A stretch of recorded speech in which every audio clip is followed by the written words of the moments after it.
श्रीशैलेशदयापात्रं दीपक्त्यादिगुणार्णवं यतीन्द्रप्रवणं वन्दे रम्यजामातरं मुनिं रम्यजामातृयोगीन्द्रपादरेखामयं सदा तदा यत्तात्मसत्तादिं रामानुजमुनिं भजे लक्ष्मीनाथसमारम्भां नादयामुनमध्यमाम् अस्मदाचार्यपर्यन्तां वन्दे गुरुपरम्परां यो नित्यमच्युतपदाम्बुजयुग्मरुक्म व्यामोहदस्तदितराणि तृणाय मेने अस्मद्गुरोर्भगवतोऽस्य दयैकसिन्धो रामानुजस्य चरणौ शरणं प्रपद्ये माता पिता युवतयस्तनयादिविभूतिः सर्वं यदेव नियमेन मतन्वयानाम् आद्यस्नः कुलपतेर्वकुलाभिरामं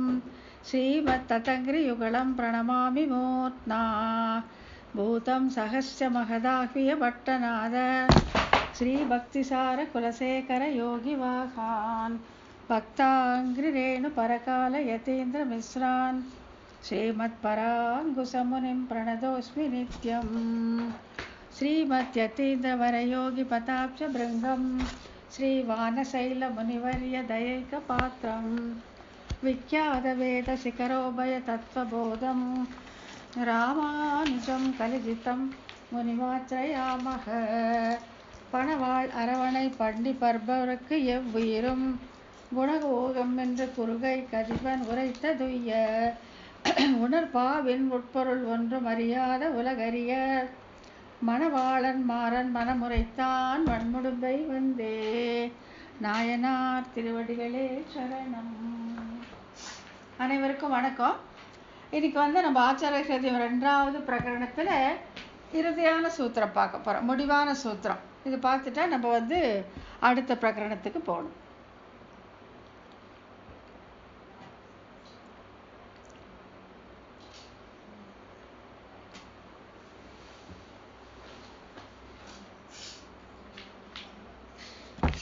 இந்த சூத்திரம் என்ன சொல்கிறது அப்படின்னு பார்த்தா, பந்து கழல் போன்ற விளையாட்டு கருவிகளுக்கு உள்ளுரை பொருள் இந்த சூத்திரத்தால் அருளி செய்யப்படுகிறது.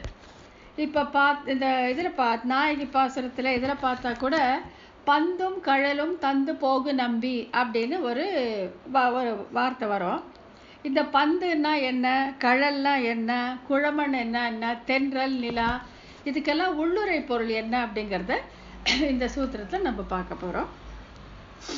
பந்து கழல் பாவை குழமணன் யாழ் தென்றல் மதியம் அடிசில் சாந்தம் பூண் அகில் சிற்றில் தூதை முதலாவன குணத்ரய விசித்திர கர்ம சூத்திரத்தாலே கட்டி லீலையாக பிரேரிக்க விழுந்து எழுந்து சுழன்று உழன்று பரிபட்டு அற்பசாரமாயவும் மதியம் எண்ணில் விட்டகலவும் ததியம் எண்ணில் இகழ்வரவும் முனிவதும் இக்காலம் ஏதோ எனப்படும் பொங்கை புனலின் போக்யாதி சமூகம் அப்படின்னு சொல்கிறாங்க.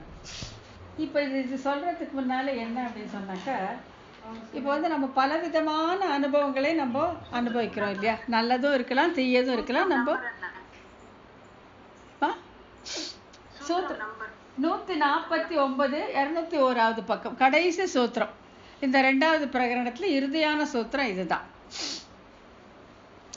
இப்போ என்ன அப்படின்னு சொன்னாக்கா, இப்போ நம்மளுக்கு இந்த உடம்புல எந்த உடம்பு வேணாலும் இருக்கட்டும், ஸ்தாவரம் திரியக்கு தேவர் மனுஷர் எந்த உடம்புல இருந்தாலும் நம்ம பல அனுபவங்களை நம்ம பெறறோம் இல்லையா. கண்ணால், காதால், மூக்கால், மெய்யால், மனசால் எத்தனையோ அனுபவங்களை நம்ம அனுபவிக்கிறோம். இந்த அனுபவம் ஒன்று. இதுதான் போக்யம் அப்படின்னு சொல்லுங்க. போக்யம்னா அனுபவம். அனுபவிக்கிறவன் போக்தா, அவனே அதை அனுபவிக்கக்கூடியவன் ஒன்று. அப்போ போக உபகரணம் அப்படின்னா அந்த போக்கியத்தை அனுபவிக்க கருவிகளாக இருக்கக்கூடிய சில விஷயங்கள், புலன்கள் தான் முக்கியமாக. இப்போ கண்ணால் நம்ம அழகாக ஒன்று பார்க்க அனுபவிக்கணும்னா அந்த அழகு போக்கியம். இந்த கண்ணை போக்தா அனுபவிக்கக்கூடியது. அதை உபயோகிக்கக்கூடிய அனுபவிக்கக்கூடிய கருவியாக இருக்கக்கூடியது இந்த கண் உபகரணம். இதை தவிர போகஸ்தானம் எந்த இடத்துல அனுபவிப்பீங்க அதெல்லாம் இருக்குது. ஆகையில் போக்தா போக்யம், போக உபகரணம், போகஸ்தானம். இப்போ இதெல்லாம் இருக்குன்னு வச்சுக்கலாம். போக உபகரணங்களும் இருக்குது, போக்தாவும் இருக்கா, போக்கியமாகக்கூடிய பொருளும் இருக்குன்னா அனுபவம் தன்னால் கிடைச்சிருமானா கிடைக்காது. அங்கே தான் இந்த பிரேரிதா அப்படிங்கிற அந்த எம்பெருமான் அங்கே இருக்கிறான். இந்த போக்தாவை, அதாவது இந்த ஜீவாத்மாவை தன்னுடைய போக உபகரணங்களை கொண்டு அனுபவிக்க செய்பவன் சாட்சாத் அந்த பரமாத்மா. அவனுக்கு தான் பிரேரிதா, அவன் பிரேரேபணை செய்ய வேண்டும். அவன் பிரேரேபித்தால் தான் இந்த அனுபவங்கள் இந்த ஜீவாத்மாக்கு கிடைக்கும். அந்த அனுபவங்களை தான் இங்கே இந்த பல விதமாக உருவகப்படுத்தி சொல்லி இதை அவன் எப்படி பிரேரேபிக்கிறான் அப்படிங்கிறத இங்கே காட்டி கொடுக்குறாங்க. அதுதான் நம்ம இந்த சூத்திரத்தை பார்க்க போகிறோம். ஆகையால் இது எல்லாம், இந்த அனுபவம் எல்லாமே இது நம்ம மாயை அப்படிங்கிற சொல்கிறோம். இப்போ இந்த மாயை இந்த மாயையில் இந்த ஜீவாத்மாவை கட்டி இந்த அனுபவங்கள் எல்லாம் தரக்கூடிய அவன் பெயர் மாயி. அந்த மாயி அப்படிங்கிறது எம்பெருமான் இந்த பிரகிருதி என்கிற இந்த மாயையில் இந்த ஜீவாத்மாவை கட்டி பலவிதமான அனுபவங்களை கொடுக்கிறார் அப்படிங்கிறத இந்த சூத்திரத்தில் நம்ம இறுதியாக பார்க்க போகிறோம். இப்போ சூத்திரம் படிச்சுட்டு அதை பிரித்து எப்படிங்கிறத நம்ம பார்த்துக்கலாம். கழல் அம்மானை. கழல் அம்மானை அப்படின்னாக்கா ஆடும் கருவிகள், விளையாடக்கூடிய பொம்மைகள்னு வச்சுக்கோங்களேன். குழமணன் அப்படின்னாக்கா மரப்பாவை. குழமணன் அப்படின்னா மரப்பாவை. நம்ம மரப்பாச்சி பொம்மை வச்சு விளையாடுறதில்ல, அதுதான் குழமணன்னு பேர். தூதை அப்படின்னா மண் முதலியவற்றால் செய்த சிறு சிறு பாத்திரங்கள். நம்ம அந்த காலத்தில் மாதிரி தான் விளையாடும். சின்ன சொப்பு, அது மண்ணில் கூட செஞ்சுருப்பாங்க, மரத்தை கூட செஞ்சுருப்பாங்க. அதுக்கு தான் தூதை அப்படின்னு பேர். அது அப்புறம் குணத்ரயம் அப்படின்னாக்கா 3 குணங்கள். எந்த குணம்? சத்வம், ரஜஸ் மற்றும் சத்வம், ரஜஸ் மற்றும் சத்வம், ரஜஸ், தமஸ். இந்த 3 குணங்களில் பிரேரேரித்தல் அப்படின்னா ஏவுதல். ஸோ பிரேரிதா அப்படின்னு சொல்றது அந்த எம்பெருமான், அவன் தான் ஏவுகிறான். இந்த குணத்ரயத்திலே இந்த ஜீவாத்மாவை கட்டி இந்த அனுபவங்கள் எல்லாம் பெறுவா என்று அவன் ஏவுகிறான். அதுதான் பிரேரேபித்தல் அப்படின்னு பேர்.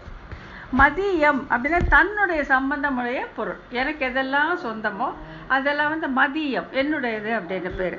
ததியம் அப்படின்னா இறைவன் சம்பந்தமுடைய பொருள். மதியம்னா ஆத்மா சம்பந்தப்பட்ட பொருட்கள், ததியம்னா எம்பெருமான் சம்பந்தப்பட்ட பொருட்கள்.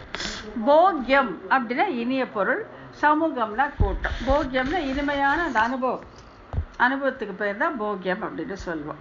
இப்போ அந்த முதல் பகுதியை பிரித்து சொல்கிறாங்க.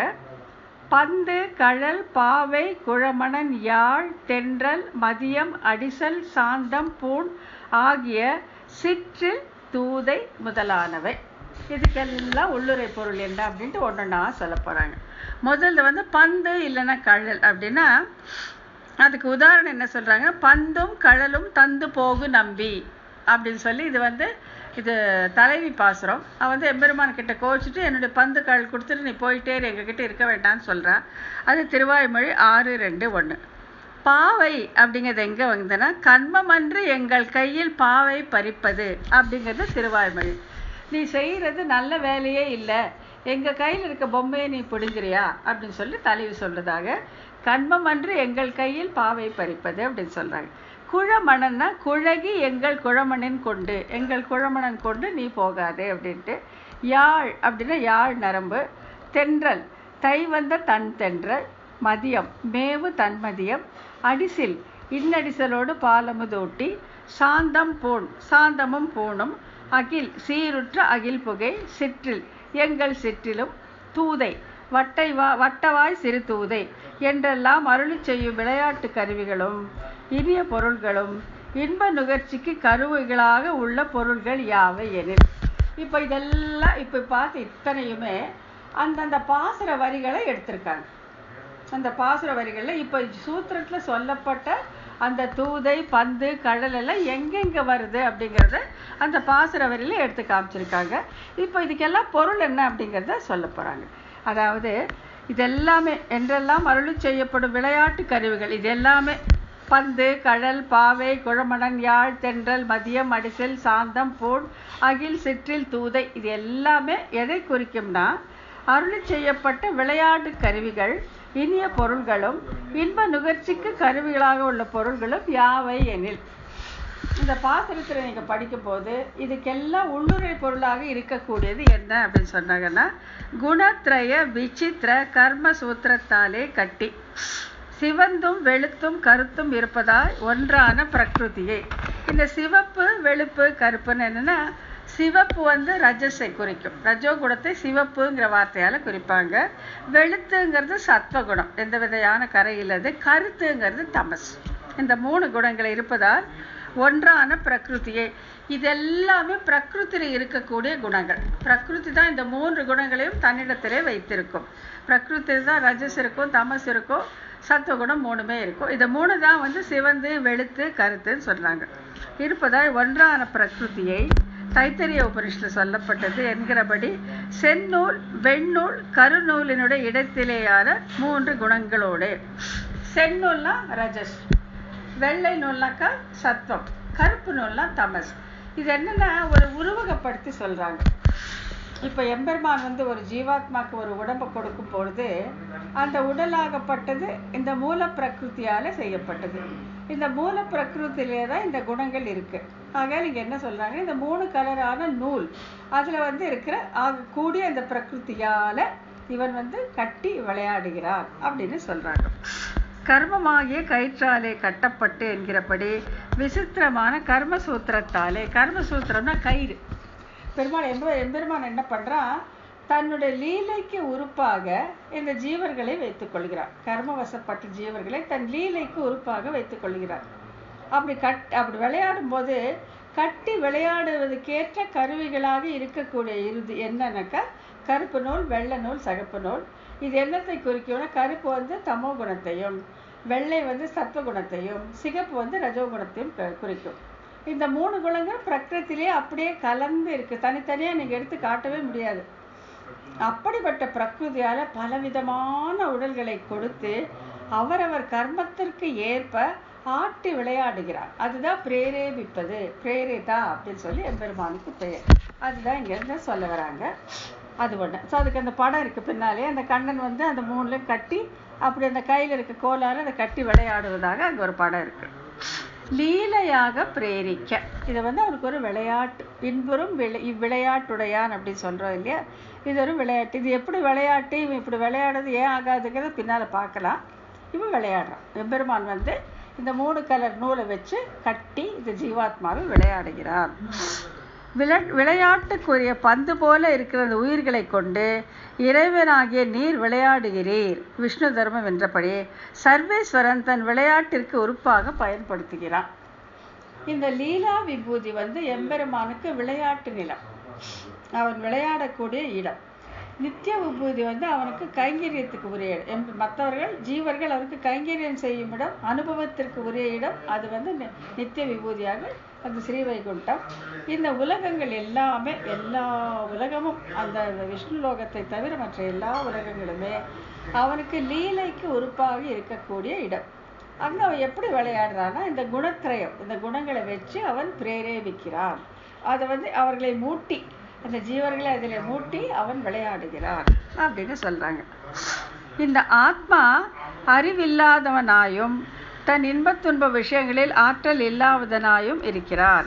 இறைவனால் தூண்டப்பட்டு மேலுலகம் அல்லது கீழுலகம் செய்கிறான் அப்படின்னு பாரதம் சாந்தி பர்வத்தில் சொல்லியிருக்கு. என்கிறபடியே அறிவில்லாதவனான ஆற்றல் இல்லாதவனாக இவன் தான் செய்த கர்மங்களுக்கு தகுதியாக மேலுலகம் முதலானவைகளிலே போவதும் விழுவதாம்படி இறைவனுடைய சங்கல்பத்தாலே ஏவப்படுகிறார். இப்போ அறிவில்லாதவன் அப்படின்னு சொல்லும் போது ஜீவாத்மாவே அறிவில்லாதவன் அப்படின்னு சொன்னாக்க அப்ப அச்சித்துக்கும் இவனுக்கும் வேறுபாடு இல்லாம போயிடும் இல்லையா. அச்சித்து ஒரு சாதாரண ஒரு கல்லுக்கும் ஜீவனுக்கும் வேறுபாடு இல்லாம போய் அறிவில்லாதவன் அப்படின்னு சொல்ல முடியாது. இவனுக்கு சைத்தன்யம் இருக்கு, இந்த ஜீவனுக்கு சைத்தன்யம் இருக்கு, ஒரு கல்லுக்கு சைத்தன்யம் கிடையாது. அது அறிவற்றது, இவன் அறிவுடையவன், இல்லைன்னு சொல்லவே இல்லை. ஆனால் இப்படி இருக்கும், இது ஏன் இப்படி இருக்கு, போன காலம் ஏன் இப்படி இருக்கு, இப்ப ஏன் இப்படி இருக்கு, என்ன ஆக போகுதுங்கிற அறிவு அவனுக்கு கிடையாது, ஜீவாத்மாவுக்கு கிடையாது. ஆகையாலே அவன் கர்மவசப்பட்டு மேலுலகுக்கும் கீழுலகுக்கும் எம்பெருமானால் அலைகழிக்கப்படுகிறான். இதுதான் எம்பெருமானுக்கு லீலா விபூதியாக இருக்கிறது அப்படின்னு சொல்றாங்க. இன்னொரு பாட்டு படிக்கிறேன். இந்த ஆத்மா அறிவில்லாதவனாகும். அறிவில்லானக்கா இவன் சைத்தன்யம் இல்லாதவன் அல்ல. என்ன நடக்குது, என்ன நடக்க போகுது, நான் என்ன செய்யணுங்கிற பற்றிய அறிவு அவனுக்கு இல்லை, அந்த ஞானம் இல்லை அவனுக்கு. தன் இன்ப துன்ப விஷயங்களிலும் ஆற்றல் இல்லாதவனாய். இப்போ இப்போ இதில் சொல்லப்படுகிற அறிவு நமக்கு இருந்தாக்கா நம் துன்பங்களை நாம் தவிர்த்து கொள்ளலாமே, நம்ம வாழ்க்கையை இன்பமயமானதாக ஆக்கி கொள்ளலாமே. அதுக்கு நமக்கு ஆற்றல் இல்லாமல் இருக்கே. அது ஏன் அப்படின்னாக்கா அந்த எம்பெருமானாகப்பட்டவன் இந்த 3 வர்ணமான நூல்களிலே நம்மை கட்டி பிரகிருதியிலே கட்டி அவன் விளையாடுகிறார் அப்படின்னு சொல்லுவார். இந்த ஆத்மா அறிவில்லாதவனாயும் தன் இன்பத்துன்ப விஷயங்களில் ஆற்றல் இல்லாதவனாயும் இருக்கிறான். இறைவனால் தூண்டப்பட்டு பிரேரேபிக்கப்பட்டு மேலுலகம் அல்லது கீழுலகம் செல்கிறான் அப்படின்னு சொல்லியிருக்காங்க. என்கிறபடியே அறிவில்லாதவனாய் ஆற்றல் இல்லாதவனாய் இவன் தான் செய்த கர்மங்களுக்கு தகுதியாக. அப்போ எப்படிதான் இந்த ஜீவனுடைய வாழ்க்கை நடக்குதுன்னா கர்மமடியாக அவனுடைய தேக யாத்திரை செல்கிறது. அப்படி அவனை அதில் பிரேரேபிக்க செய்பவன் அந்த சாட்சாத் எம்பெருமான. ஏன்னா அவனுக்கு இது லீலா விபூதி அப்படின்னு சொல்ல வராங்க. செய்து இறைவனுடைய சங்கல்பத்தாலே ஏவப்படுகிறான். அந்த இறைவனுடைய சங்கல்பம் எதை ஒட்டி இருக்குன்னா இந்த ஜீவனுடைய புண்ணிய பாவ கர்மங்களை ஒட்டி இருக்கு. அவன் இப்போ தன் இஷ்டப்படி தன் சங்கல்பத்தாலே சிலரை துன்பத்திலேயும் சில இன்பத்திலேயும் வைத்திருந்தால் அப்பொழுது அவனுக்கு கருணையற்றவன் பாரபட்ச உடையவன் அப்படிங்கிற பேர் வரும் எம்பெருமானுக்கு. அவனுக்கு அது இல்லை. அவனுக்கு கருணையற்ற தன்மையும் கிடையாது, பாரபட்சமும் கிடையாது.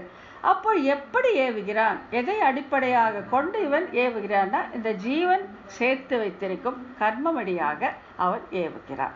அதுதான் அந்த முழு பிக்சர் அதுதான் வருது.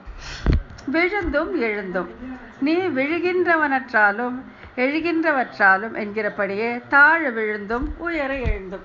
இது அப்படியே போயிட்டே இருக்கும். நம்ம பார்க்குறோம்ல எவ்வளோ பேர் எவ்வளோ உயரமான ஸ்தித்தியில் சந்தோஷமாக பார்த்தா அவங்களுக்கு கஷ்டமே இல்லாத மாதிரி தோணக்கூடிய நிலைமையில இருக்காங்க. சில பேர் பார்த்தீங்கன்னா எப்போ பாரு கஷ்டப்பட்டுட்டு துன்பத்துக்கு மேலே துன்பம் அடிக்கு மேலே அடி வந்துட்டே இருக்கு. இது ஏன் அப்படின்னா அவனுடைய கர்மம் அடியாக எம்பெருமான் பிரேரேபிக்க அவன் ஏவ இவனுடைய வாழ்க்கை இவ்வாறு அமைகிறது அப்படின்னு சொல்றாங்க. சுழன்று உழன்று இவ்விதமாக சம்சார சக்கரத்தில் இருந்து கொண்டு தான் செய்த கருமங்களால் சுழன்று கொண்டு இருக்கின்றன என்று ஜீவனின் பயணம் அஹிர்புத்ய சம்ஹிதையிலே வர்ணிக்கப்படுகிறது. இது ஒரு முடிவற்ற யாத்திரையாக போய்கொண்டே இருக்கு. இதோ பறக்கிறான், வளர்றான், சாஸ்திரங்களுக்கு மதிக்காம தன் இஷ்டப்படி என்னென்னவோ செய்கிறான், பாவங்களை சேர்த்துக்கிறான், புண்ணியங்களை சேர்த்துக்கிறான், இந்த உடலை விட்டுறான், இன்னொரு கர்ப்பத்திலே போகிறான். இது அப்படியே அந்த சம்சார சக்கரம் சுழன்று கொண்டே இருக்கிறது. தாழ விழுந்து எழுந்து கீழே விழுந்து எழுந்து அடிபட்டு போயிட்டே இருக்கிறான். இந்த சம்சாரம் எனும் சக்கரத்திலே சிக்குண்டு அவன் சுழன்று கொண்டே இருக்கிறான் அப்படின்ட்டு இந்த இதில் சொல்லியிருக்கேதுன்னா அஹிர்புத்ய சம்ஹிதையில் சொல்லியிருக்காங்க. முனிவரே, இந்த உயிருக்கு யமனுடைய நரகத்திலே உள்ள மகாசூலத்திலும் தாயினுடைய வயிற்றிலும் பல முறை போவதற்கும் வருவதற்கும் சாதனம் அப்படின்னு சொல்றாங்க. எப்படி இருக்கு பாருங்க. தாயினுடைய வயிறு கர்ப்பம் எங்க, யமனுடைய இதில் இருக்க மகாசூலம் மாறி மாறி போறான். அந்த யமனுடைய மகாசூலத்தால குத்தப்படுவான், திருப்பி இங்க ஒரு தாயுடைய கர்ப்பத்துக்கு போவான், திருப்பி அங்க போவான். இந்த மாதிரி எத்தனை வாட்டி போனானோ, எத்தனை லட்சம் வாட்டி போனானோ அவனுக்கு தெரியவே தெரியாது. ஆகையால் தான் அவனை அங்க அறிவற்றவன் ஆற்றலற்றவன் அப்படின்னு சொல்றாங்க. யமசூலத்தால குத்துப்படுறதை இவனால் தடுக்க முடியுமா? ஆற்றல் இருக்கா? அவனுக்கு தெரியுமா? தெரியாது, ஆற்றலும் கிடையாது. தாயின் கர்ப்பத்திலே நுழைவதை குறித்து அவனுக்கு தெரியுமா? அது தடுக்க அவனுக்கு ஆற்றல் இருக்கா? இல்லை. இந்த மாதிரி போயிட்டே இருப்பது தான் இது எம்பெருமான் அந்த ஜீவனுடைய அவனுடைய கர்மத்துக்கு ஏற்ப அந்த 3 குணங்களால் நிறைந்த பிரகிருத்தியால் பல்வேறு உடல்களை கொடுத்து அவன் தன்னுடைய லீலைக்கு உருப்பாக்கி கொள்கிறான். அதுதான் இங்க சொல்ல வராங்க. அப்புறம் பரிபட்டு பந்து பறித்து என்கிறபடி சர்வேஸ்வரன் தன்னுடைய போகத்திற்கு தடை என்று வலிய விடுவிக்க விடுபடுகிறான் ஜீவன். இப்ப இதுல இருந்து எப்படிடா வெளியில வருது அப்படின்னு பார்த்தா எம்பெருமானே அவன் ஏதோ ஒரு கருணை மனசுல போதும், இவனோட நம்ம விளையாடினது போதும் அப்படின்னு தன்னுடைய லீலையை நிறுத்தி கொள்கிறான். நிறுத்தின உடனே இந்த ஜீவன் விடுபட்டு விடுகிறான். அதுதான் இங்க சொல்ல வராங்க. பந்து பறித்து என்கிறபடி சர்வேஸ்வரன் தன்னுடைய போகத்திற்கு தடை என்று வலிய தடுக்கிறது போதும் நிறுத்துறான். விடுபடுகிறான் ஜீவன். இவ்வாறு விடுவிக்கப்பட்ட பின் அவன் எண்ணத்தில் மாற்றம் ஏற்படுகிறது. அப்பதான் தோணுது, அடே அப்பா நம்ம இங்க இருக்கிறது பெரிய தப்பாச்சே அப்படின்னு சொல்லி இதுலேருந்து போகணும், இதுலேருந்து விடுபடணுங்கிற எண்ணம் அவனுக்கு வருது. இப்போ இதுக்கப்புறம் உபாயத்தில் ஈடுபட்டு போகலாம், இல்லை எம்பெருமானை சரணமடைந்து போகலாம், இல்லை இன்னைக்கு மாலை விண்ணப்பம் செய்தவன் ஆச்சாரியனோட திருவடிகளை பற்றி கொண்டு போகலாம், எப்படி வேணாலும் போகலாம். அந்த எண்ணம் அவனுக்கு வந்துடுது. அது அப்புறம் அற்பசாரம் ஆனவையுமாய். அற்பசாரம், அப்பா இது மோசம், இது வேண்டான்னு அப்பதான் அவனுக்கு தெரியுது. இதுல சாரமே இல்லை, அற்பசாரம் தான், ஒன்றும் சக்க இதுல என்னதான் இருக்குங்கிற எண்ணமே அப்போ அவனுக்கு ஏற்படுது. அற்பசாரமானவையாவும் அல்பசாரங்கள் அவை சுவைத்து அகன்றொழிந்தேன். ஐயோ, நான் இத்தனை ஜென்மமா இத்தனை லட்சோபலட்ச பிறவியுமாக இதையா நான் அனுபவித்து கொண்டேன் என்று அவன் நினைக்கிறான் என்கிறபடி பகவானிடத்தில் நின்றும் அகற்றுமே ஒழிய தன் பக்கலில் அனுபவிக்கலாக ஒன்றில்லாதபடி சிறிதே சிவை உடையவாகவும் இருக்கும் புலனுணர்வு இவை. இந்த புலனுணர்வு நம்ம இப்போ பெருசாக நினச்சிட்டு இருக்கோம். ஆனால் அந்த பகவானுடைய அனுபவத்துக்கோடு அது இது நம்ம ஒப்பிட்டு பார்க்கும்போது இது ரொம்ப சிறியது. அது சிறியதாக மட்டும் இல்லை, இது பகவானை அனுபவிப்பதற்கும் தடையாக நிற்கும். அது தெரியுது. அது எந்த பிறவியில் நமக்கு தெரியுதோ அதுக்கப்புறம் நமக்கு பிறவி கிடையாது அப்படின்னு நம்ம வச்சுக்கலாம். அதாவது அல்பசாரங்கள் சுவைத்து அகன்றொழிந்தேன் எம்பெருமானே, இந்த புலனுகர்ச்சி, இந்த சிறிய அளவெல்லாம் அந்த உணர்ச்சிக்காக ஆசைப்பட்டு உன்னை விட்டு நான் விலகி இருந்தேனே அப்படின்னு இங்கே ஆழ்வார் வருத்தப்படுறார். அதுக்கப்புறம் மதியம் என்னில் விட்டகலவும் எனக்குரியதென்று தன்னுடைய சம்பந்தத்தை இட்டு பார்க்கும்போது சிற்றில் மென்பூவையும் விட்டகன்ற என்கிறபடி விடத்தக்கதாக உள்ளவை. இதெல்லாம் போக உபகரணங்கள். எது? சிற்றில் மென்பூவை எல்லாம் போக உபகரணங்கள் விட்டு அகன்று எனக்குரியதென்று தன்னுடைய சம்பந்தத்தை இட்டு பார்க்கும்போது, இது என்னோட பந்து, இது என்னோட பொம்மை, இது என்னோட விளையாட்டு சாமா, இதெல்லாம் பார்க்கும்போது ஐயோ அது மேலே அவ்வளோ ஆசையாக இருக்கும். இப்போ இந்த பொம்மை அதெல்லாம் என்னென்னா நம்முடைய புலன்கள் இவை பின்னாடி தான் நம்ம போகிறோம். இதை உருவகப்படுத்தியிருக்காங்க. பொம்மை, பந்து, குழமணல் அப்படின்னு சொல்லியிருக்காங்க. அந்த புலனுகர்ச்சியில் போக போக போக போக தான் நம்ம மேலும் மேலும் மேலும் சம்சாரத்தில் படுறோம். ஐயோ இவை என்னையும் எம்பெருமானும் பிரிக்கக்கூடியவை அப்படிங்கிற நினைவு வரும்போது அது அப்படியே விட்டு போயிடுது.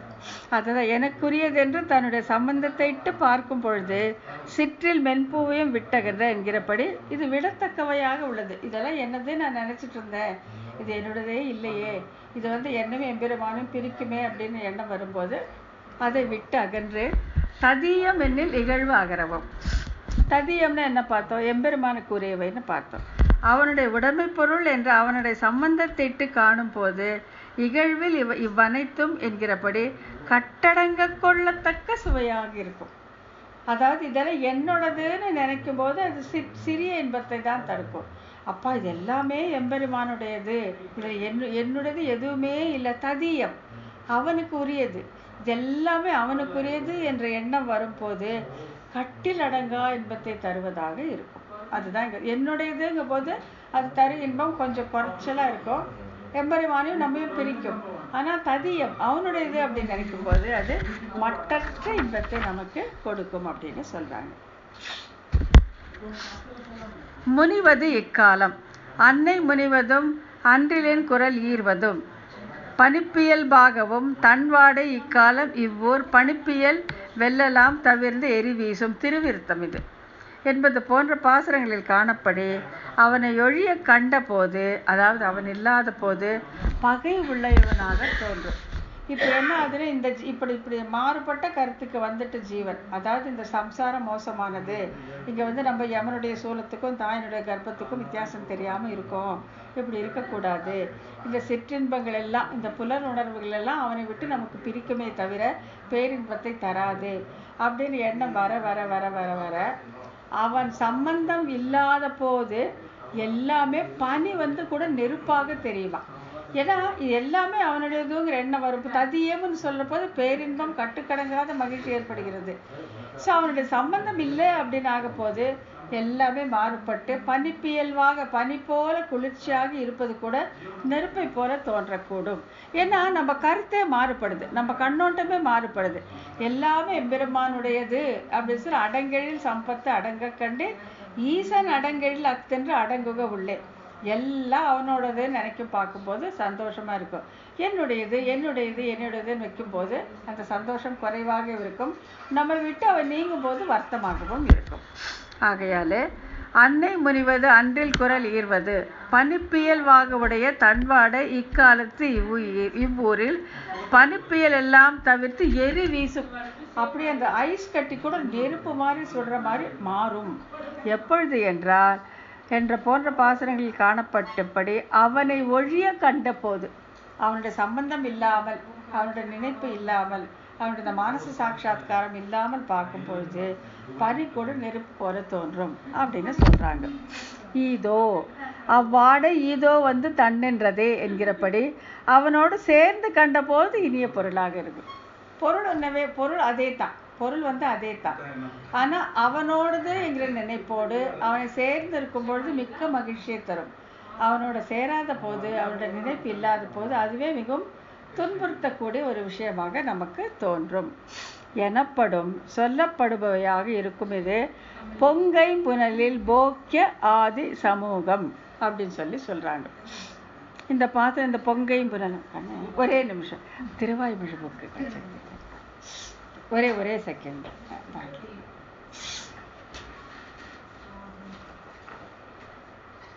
ஒன்றும் புக்குமா திருவாய்மொழி புக்கு கொஞ்சம் தேங்க்ஸ்.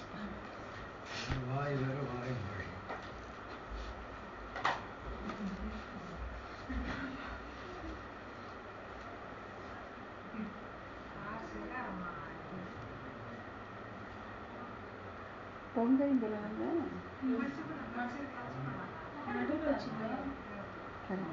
மங்க ஒட்டினின் மாமாய் மங்க ஒட்டினின் மாமாய்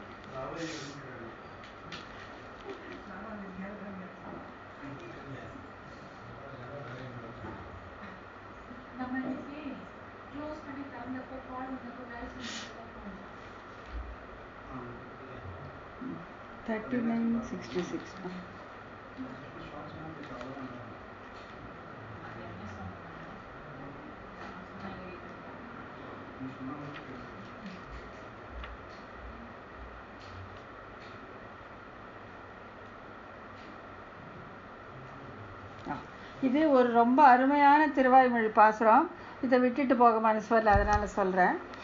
இதுல வந்து நம்மாழ்வார் எம்பெருமானிடம் பிரார்த்தனை செய்கிறார். என்ன அப்படின்னா, மங்க ஒட்டு உன் மாமாயே திருமாலிருஞ்சோலை மேயா நங்கள் கோனே யானே நீயாக என்னை அளித்தானே பொங்கு ஐம்புலனும் பொறி ஐந்தும் கருமேந்திரியமும் ஐம்பூதம் இங்கு இவ்வுயிர் ஏ பிரகிருதி மான் அகங்காரம் மனங்களே அப்படின்ட்டு அந்த 24 தத்துவங்களை இங்க சொல்றார். பொங்கு ஐம்புலனும், அதாவது என்னன்னா திருமாலிருஞ்சோலை மலையில் எழுந்திருப்பவனேன்ட்டு அது திருமாலிருஞ்சோலை அழகிரிடம் வந்து முறையிடுகிறார். யாரு? சுவாமி நம்மாழ்வார். என்னன்னா, திருமாலிருஞ்சோலை மலையில் எழுந்தருளி இருப்பவனே அப்படின்னு சொல்லிட்டு, அதுதான் மங்க ஒட்டு நின் மாமாயே, மங்க ஒட்டு நின் மாமாயே, உன்னுடைய மாயையாகி இந்த பிரகிருதியில தான் என்னை வச்சு இந்த ஆட்டம் நீ பண்ற, ஆகிய இது மங்க ஒட்டு, இதை தயவு செய்து விட்டுடு, இதை மறைச்சிரு அப்படின்னு சொல்றாங்க. என்னன்னா, ஐம்புலன் ஐம்பொறி கர்மேந்திரியங்கள் 5 ஐம்பூதங்கள் மூல பிரகிருதி மகான் அகங்காரம் மனம், இது வந்து 24 தத்துவங்கள். இதை நம்ம பலமுறை பார்த்துருக்கோம். 5 ஞானேந்திரியங்கள் 5 கர்மேந்திரியங்கள் 5 5 ஐம்பூதங்கள் 5 தன்மாத்திரைகள் மனம் அகங்காரம் மூல பிரகிருதி மற்றும் அகங்காரம். மூல பிரகிருதி மகான் அகங்காரம் மனம் 4 + 24 தத்துவங்கள். அதோட 25வதாக ஜீவாத்மாவை கட்டி அவன் பிரேரேபிக்கிறான். இப்படி கட்டி எங்களை இந்த ஆட்டம் ஆடுறதை வந்து நீ மங்க ஒட்டு, நீ தயவு செய்து இதை நிறுத்தி கொள்ளணும் அப்படின்னு சொல்லி நம்மாழ்வார் வந்து விண்ணப்பம் செய்கிறார். யார்கிட்ட? திருமாலிருஞ்சோலை எம்பெருமானிடம். மங்க ஒட்டு நின் மாமாயே, இப்படி மேலும் மேலும் மேலும் இந்த 24 தத்துவங்கள், இந்த மூலப்பிரகிருதி 3 குணங்களான இந்த மூலப்பிரகிருத்திலே இந்த 24 தத்துவங்களிலே எங்களை மீண்டும் மீண்டும் கட்டி இந்த மாதிரி நீ பிரேரேபிக்க வேண்டாம் அப்படின்னு சொல்லிட்டு அந்த மங்க ஒட்டுனின் மாமாயை திருமாலிருஞ்சோலை மேயா அப்படின்னு சொன்னேன். பொங்கைம்புலன், இந்த புலன்களில் வந்து இப்போ இந்த போக்கியத்தை கொடுத்து இந்த மாதிரி நீ பண்ணுறியே அப்படின்னு சொல்கிறாங்க. பொங்கைம்புலனும் என்கிற திருப்பாசிரத்தில் சொல்லப்பட்ட இனிய பொருள்கள் இன்பத்தை நுகர்வதற்கு கருவிகள், இன்பம் நுகருமிடம் என்பவற்றில் கூட்டம் என்றபடி. அதான் சொல்கிற போகஸ்தானம், போக உபகரணம், போக்கியம், போக்தா, இந்த 4 இருக்கிறதுல. போக உபகரணம் தான் இந்த கருவிகள், நம்ம புலன்கள் எல்லாம். போகஸ்தானம் வந்து இந்த லீலா விபூதி. போக்கியம் வந்து நாம் அனுபவிக்கக்கூடிய எல்லா இன்பங்களும். போக உபகரணங்கள் வந்து நம்முடைய இந்த இதில் வந்து கட்டி தான் வந்து நம்ம அனுபவிக்க செய்கிறான் அந்த பிரேரிதா. இதில் வந்து வெறும் இன்பமாகவே இருந்துச்சுன்னு வச்சுக்கோங்களேன், நமக்கு எந்த விதமான தொந்தரவும் இருக்காது. எத்தனை நாள் வேணும் நீ கட்டி எவ்வளோ வேணால் அனுபவிச்சுக்கலாம். அப்படி இருக்கவே மாட்டேங்குது. இன்பமும் துன்பமும் மாறி மாறி மாறி மாறி கலந்து வருவதால் நம்ம இதை பார்க்குறதா அதை பார்க்குறதான்னு சொல்லி நம்ம இன்பம் இருக்கும்போது ஓஹோ நல்லதுன்னு தோடுது, துன்பம் வரும்போது ஐயோ ஏன் எனக்கு இப்படியெல்லாம் ஏற்படுதுன்னு தோடுது. அது வந்து நம்ம கர்ம பாசம், அந்த கர்ம வன்பாச கயிற்றால் கட்டி அவனை நம்ம லீலா உபகரணங்களாக அவன் உபயோகித்து கொள்கிறான். இதை வந்து மங்க ஒட்டு, தயவு செய்து இதை நிறுத்திட்டு நீ வந்து எங்களை இதிலிருந்து விடுவிக்க வேண்டும் அப்படிங்கிற விண்ணப்பம் செய்வது தான் இந்த பாசுரம். பொங்கைம்புலனும் என்று திருப்பாசுரத்தில் சொல்லப்பட்ட இனிய பொருள்கள் இன்பத்தை நுகர்வதற்கு கருவிகள், இன்பத்தை நுகரும் இடம் என்பவற்றின் கூட்டம். இங்கே தான் இந்த லீலா விபூதியில் தான் இதெல்லாம் நடக்குது அப்படின்னு சொல்ல வராங்க. செந்நூல் வெண்ணூல் கருநூல்களால் சமைக்கதாக சொல்லப்பட்டது போகத்திற்கு இடமான சரீரம். இந்த போகத்திற்கு இடமான இந்த சரீரம் தான் இது வந்து பிரகிருத்தியால் ஆயிருக்கு இல்லையா.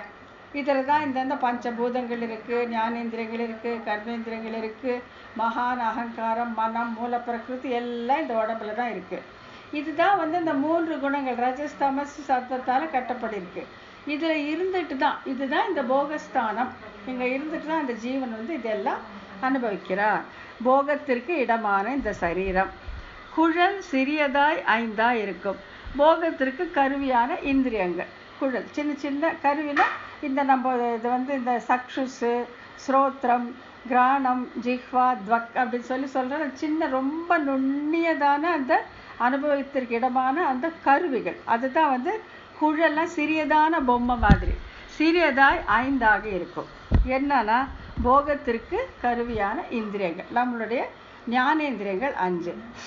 பாவை குழமணங்கள்னா விளையாட்டிற்குரிய கருவிகள், வெளியிலேருந்து நமக்கு இருக்கக்கூடிய அந்த புல நுகர்வு பொருட்கள், கண்ணு கொண்டு காது கொண்டு அந்த மாதிரி வரக்கூடியது. யாழ், தென்றல், மதியம், அடிசில், சாந்தம், பூண், அகில் ஆகிய பொருள்கள் சுவை, ஒளி, ஊறு, ஓசை, நாற்றம் ஆகிய 5 இன்பங்கள். அப்படியே பொருத்தி பாருங்க. ஃபஸ்ட்டு வந்து யாழ்னா என்ன, வீணை. அந்த சத்தம் எதுக்கு வரும், உனக்கு வந்து இதுக்கு வரும், ஓசையில் வரும். தென்றல் வந்து உடம்புக்கு இந்த தோலால் அனுபவிக்கிறது. மதியம் அப்படின்னா சந்திரன், அது வந்து கண்ணுக்கு. அடிசில்லாம் நம்ம சாப்பிட்டுக்கிறது நாக்குக்கு. சாந்தம் அப்படின்னாக்கா இந்த உடம்புல பூசிக்கூடியது. பூண், அகில் ஆகிய இனிய பொருள்கள். இந்த 5 இந்த ஞானேந்திரியங்கள் 5க்கு எதெல்லாம் அனுபவத்தை கொடுக்குமோ அதையெல்லாம் வந்து இந்த யாழ், தென்றல், மதியம், அடிசில், சாந்தம், பூண் ஆகியவற்றால் அந்த இனிய பொருட்களால் காட்டப்படுகிறது. சுவை, ஒளி, ஊறு, ஓசை, நாற்றம் ஆகிய 5 இன்பங்கள். இவற்றுள் பூண், அகில் என்பவை உருவத்திலும் வாசனையிலும் உள்ள வேறுபாடு. பூண், அகில் என்பது உருவத்திலும் வாசனையிலும் உள்ள வேறுபாடு. ஆனாலும் அவை வந்து புலன்களுக்கு இன்பத்தை தருவது தான். சிற்றில் கொட்டகமாகையாலே போகஸ்தானம் உடலும் வசித்தற்குரிய வீடும் போன்றவை போகஸ்தான விசேடமாகும். இந்த உடம்பு இருக்கிற வீடு 2மே கொட்டகமாகையாலே போகஸ்தானமான உடலும் வசிப்பதற்குரிய வீடும். இப்போ இருக்கோம் இல்லையா, இப்போ பாருங்களேன், சில பேர் ரொம்ப சின்ன வீட்டில் ஒரு குடிசையிலையோ அது கூட இல்லாமல் நடைபாதையில் கூட இருந்து கஷ்டப்படுவாங்க. அவங்களுக்கு அனுபவத்திற்கு அந்த இடம் தான் இருக்குது. அதே பார்த்திங்கன்னா பெரிய அரண்மனை மாதிரி வீடும் இருக்கும். ஸோ அதெல்லாமே வந்து இந்த சிற்றில் அந்த குரூப்பில் வந்து சிற்றில் நீங்கள் சொன்னீங்கன்னா இந்த மனிதன் இந்த உடலோடு எந்தெந்த வீட்டில் வசிக்கிறாரோ அது வந்து சிற்றில். தூதை அப்படின்னா சிறு சோறு அடுகைக்கு கருவியாகையாலே இந்திரியங்களை காட்டிலும் வேறுபட்ட வேறு போக உபகரணங்களுக்கு உபலட்சணம். அதாவது இப்போ ஞானேந்திரங்கள் சொல்லிட்டோம், கர்மேந்திரங்கள் வேறு இருக்கே, கை கால் மற்றதெல்லாம் இருக்குல்ல, அதுக்காக இதை காட்டிலும் வேறு உபகரணங்கள் கர்மேந்திரங்கள் இருக்கு இல்லையா, அதுக்கு அனுபவத்தை கொடுக்கக்கூடிய அந்த விஷயங்களுக்கு தூதை அப்படின்னு பேர். சிறு சோறு அடுகைக்கும் கருவகை ஆகியாலே இந்திரியங்களை காட்டிலும் வேறுபட்ட போக உபகரணங்களுக்கு அவை உபலட்சணமாக இருக்கிறது. ஆகியால் இந்த சூத்திரத்தில் சொல்லப்பட்ட ஒவ்வொன்றுமே உருவகப்படுத்தி சொல்லப்பட்டது. இந்த ஜீவன் ஒரு உடலை இருந்து அனுபவிக்கிறானே அவற்றை சொல்லப்பட்டது. அது ஏன் பெருமான் இப்படி பண்ணுறான்னா அவனுக்கு லீலைக்கு உறுப்பாக இதை வைத்துக்கொண்டு இந்த முக்குணங்களாலே ஆகிய இந்த பிரகிருதியிலே கட்டி அவன் லீலைக்கு ரசமாக வைத்துக் கொள்கிறார். போகஸ்தானமான சரீரத்தையும் போக உபகரணமான இந்திரியங்களும் பந்து கடல் என்பன போன்றவற்றால் விளையாட்டு கருவிகளாக சொல்லுகிறது. விளையாட்டாவது அப்பொழுது தோன்றும் இன்பமான செயல் ஆகையாலே அத்தகைய செயலுக்கு இவை கருவிகளாக இருக்கையாலே ஆகையால் இவை அனைத்தும் பொங்கைம்புலனில் போக்கியாதி சமூகம் என்ன குறையில்லை. குறிப்பிட்டு சில சொன்னோமே தவிர இன்னும் எத்தனையோ ஆயிரக்கணக்கான அனுபவங்கள் இருக்கு. அது எல்லாமே இந்த புலன் உறுப்புகளாலே ஏற்படக்கூடியது அப்படின்னு சொல்லி இதை முடிச்சு வைக்கிறாங்க. இப்போதான் ஒரு கேள்வி எழும், எம்பெருமானுக்கு விளையாடணும்னு நம்ம தானே கிடைச்சோம், வேற ஏதாச்சும் வச்சு விளையாட்டக்கூடாதா அப்படின்னு தோன்றும். அதான் நம்ம சொன்ன மாதிரி அவன் இந்த லீலா விபூதியை நடத்துறது இந்த ஜீவனுடைய கர்ம வழியாகத்தான். அவன் ஒரு ஜீவனை தன்னுடைய விளையாட்டு கருவியாக உபயோகப்படுத்துகையிலே அவன் தன் இஷ்டத்துக்கு செய்வதே இல்லை. இந்த ஜீவர்கள் எல்லாம் சுகத்தை அனுபவிக்கட்டும், இந்த ஜீவர்கள் எல்லாம் கஷ்டத்தை அனுபவிக்கட்டும், அவன் பாகுபாடு பார்ப்பதே கிடையாது. அந்த ஜீவனுடைய கர்மம் எதுவோ அது பிரகாரம் அதை நடத்தி கொண்டே போவார்.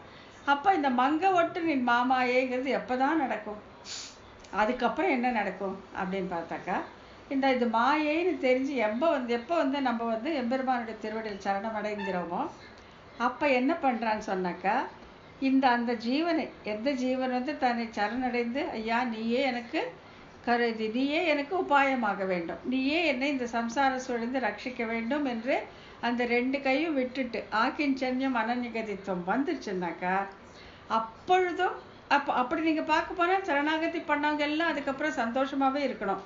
அப்படியும் இல்லையே, எத்தனையோ கஷ்டங்களையும் இன்பங்களையும் அவர்களும் அனுபவிக்கிறார்கள்.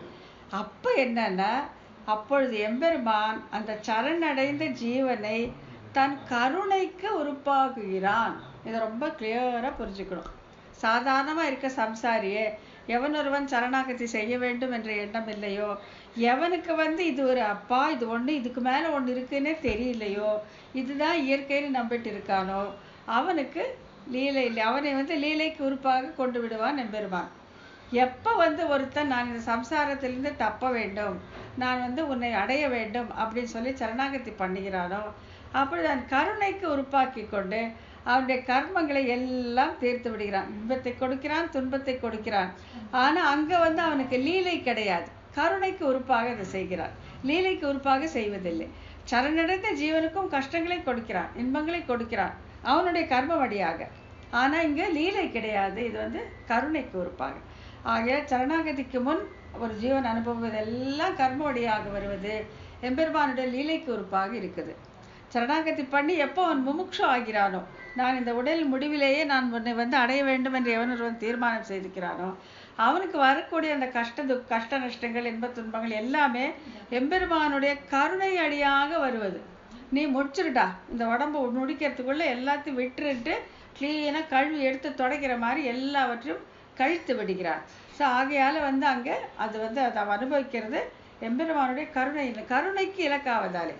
அதற்கு முன்னாலே அந்த எண்ணம் வராததுக்கு முமுட்சு ஆக வேண்டும் என்கிற எண்ணம் வராததுக்கு முன்னாலே அந்த ஜீவன் அனுபவிக்கும் எல்லாமே எம்பெருமானோட லீலாரசத்திற்காக ஏற்பட்டது. அதுதான் முக்கியமாக இந்த சூத்திரத்தில் சொல்லப்பட்டது. இதுதான் நம்மளுடைய 3ஆம் பிரகரணத்தில் கடைசியான சூத்திரம். அது கூட நம்ம பார்த்துட்டோம். இது இங்கே இருக்கு அந்த பாசனம் மங்கோட்ட நிர்மா. அதுதான் ஆகிய இதோட நம்ம நிறுத்திக்கலாம். இப்போ ஒரே ஒரு இது என்னன்னாக்கா, இப்போ போன வாட்டி பண்ண மாதிரி அந்த முதல் பிரகரணத்துக்கு அப்புறம் ஒரு இது பண்ணோம் இல்லை,